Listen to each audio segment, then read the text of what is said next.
A case study is a published report about a person, group, or situation that has been studied over time. If the case study is about a group, it describes the behavior of the group as a whole, not behavior of each individual in the group.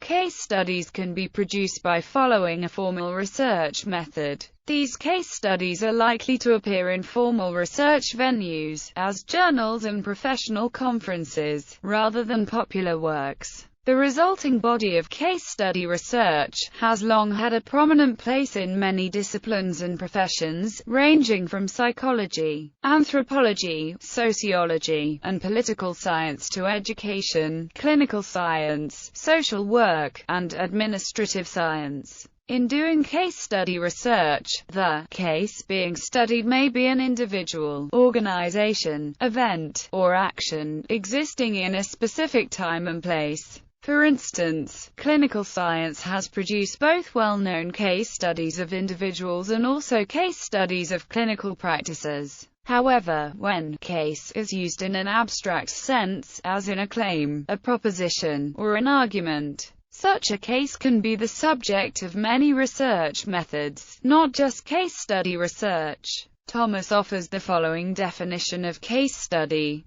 Case studies are analyses of persons, events, decisions, periods, projects, policies, institutions, or other systems that are studied holistically by one or more method. The case that is the subject of the inquiry will be an instance of a class of phenomena that provides an analytical frame, an object, within which the study is conducted and which the case illuminates and explicates. According to J. Cresswell, data collection in a case study occurs over a sustained period of time. One approach sees the case study defined as a research strategy, an empirical inquiry that investigates a phenomenon within its real-life context. Case study research can mean single and multiple case studies, can include quantitative evidence, relies on multiple sources of evidence, and benefits from the prior development of theoretical propositions. As such, case study research should not be confused with qualitative research, as case studies can be based on any mix of quantitative and qualitative data.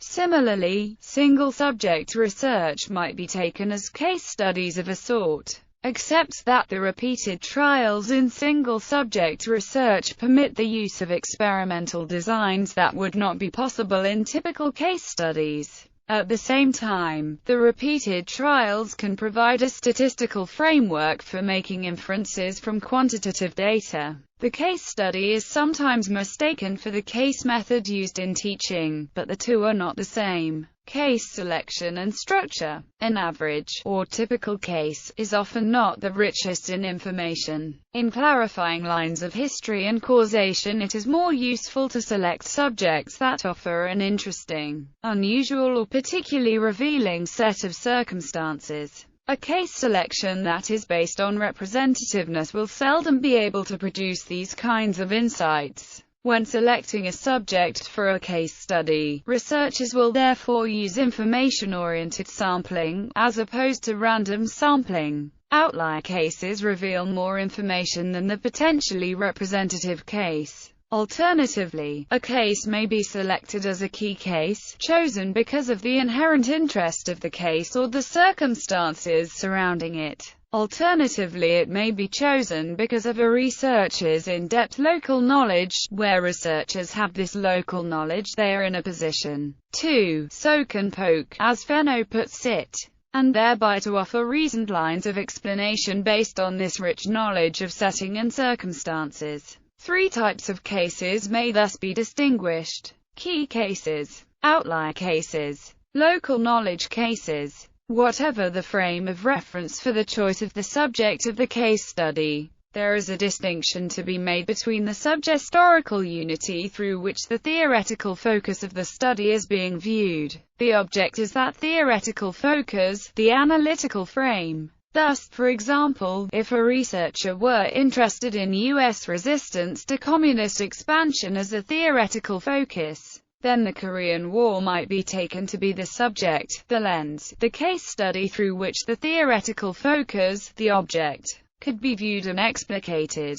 Beyond decisions about case selection and the subject and object of the study, decisions need to be made about purpose, approach and process in the case study. Thomas thus proposes a typology for the case study wherein purposes are first identified, then approaches are delineated, then processes are decided upon, with the principal choice being between whether the study is to be single or multiple, and choices also about whether the study is to be retrospective, snapshot or diachronic, and whether it is nested, parallel or sequential. It is thus possible to take many routes through this typology, with, for example, an exploratory, theory-building, multiple, nested study, or an evaluative, theory-testing, single, retrospective study. The typology thus offers many permutations for case study structure. A closely related study in medicine is the case report,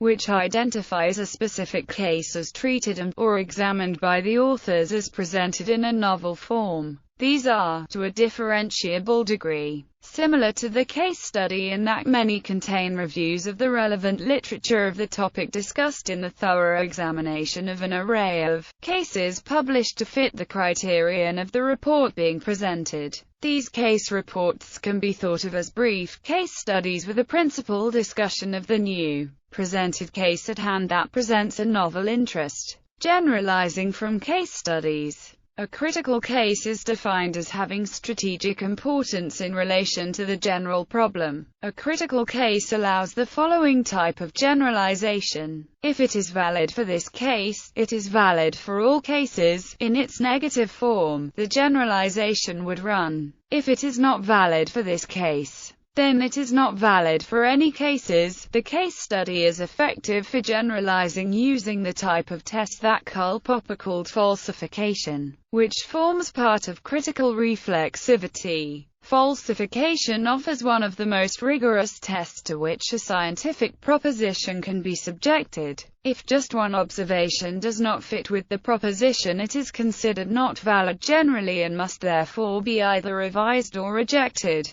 Popper himself used the now famous example, "all swans are white," and proposed that just one observation of a single black swan would falsify this proposition and in this way have general significance and stimulate further investigations and theory building. The case study is well suited for identifying black swans because of its in-depth approach. What appears to be white often turns out on closer examination to be black. Galileo built his rejection of Aristotle's law of gravity on a case study selected by information-oriented sampling and not by random sampling. The rejection consisted primarily of a conceptual experiment and later on of a practical one. These experiments, with the benefit of hindsight, are self-evident. Nevertheless, Aristotle's incorrect view of gravity had dominated scientific inquiry for nearly 2,000 years before it was falsified.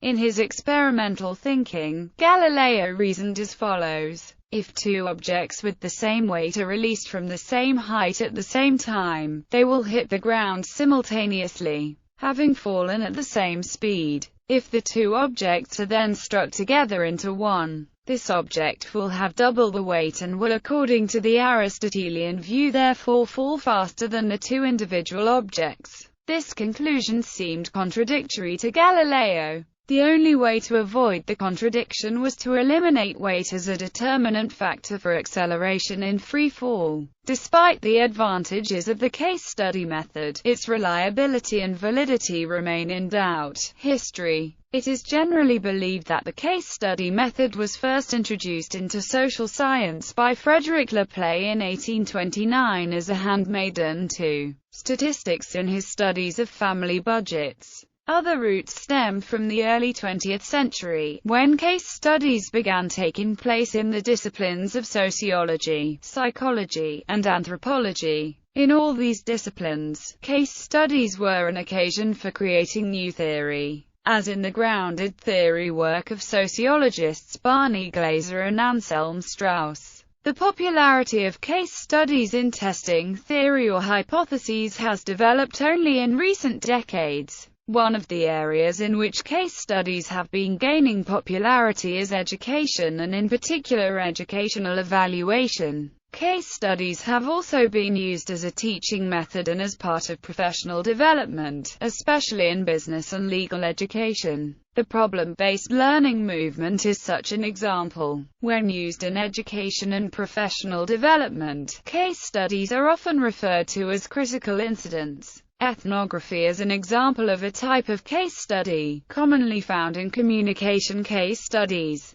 Ethnography is the description, interpretation, and analysis of a culture or social group, through field research in the natural environment of the group being studied. The main method of ethnographic research is through observation, where the researcher observes the participants over an extended period of time within the participants' own environment. As a final observation, using case studies to do research differs from their use in teaching. As stated in Wikipedia's preamble to this article, the article is about the method of doing research. For the teaching method, the preamble refers readers to separate articles on the case method and casebook method. At the same time, many people's first exposure to case studies occurred in the classroom, and teaching case studies have been a highly popular pedagogical format in many fields, ranging from business education to science education. The Harvard Business School has possibly been the most prominent developer and user of teaching case studies.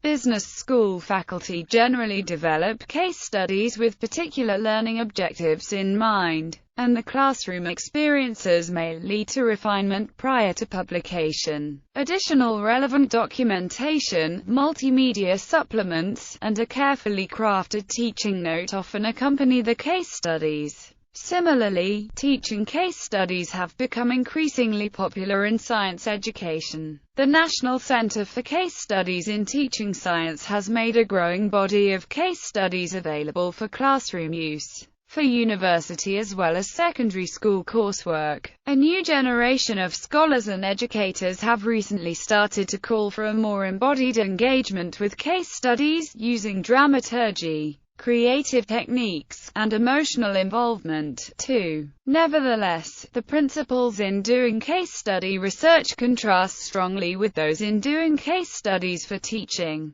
The teaching case studies need not adhere strictly to the use of evidence, as they can be manipulated to satisfy pedagogical needs. The generalizations from teaching case studies also may relate to pedagogical issues rather than the substance of the case being studied. Unfortunately, the contrast between the two types of case studies have not always been appreciated. For this reason, many people have had poor impressions of the validity and generalizability of case study research. The present article will hopefully help to rectify these impressions.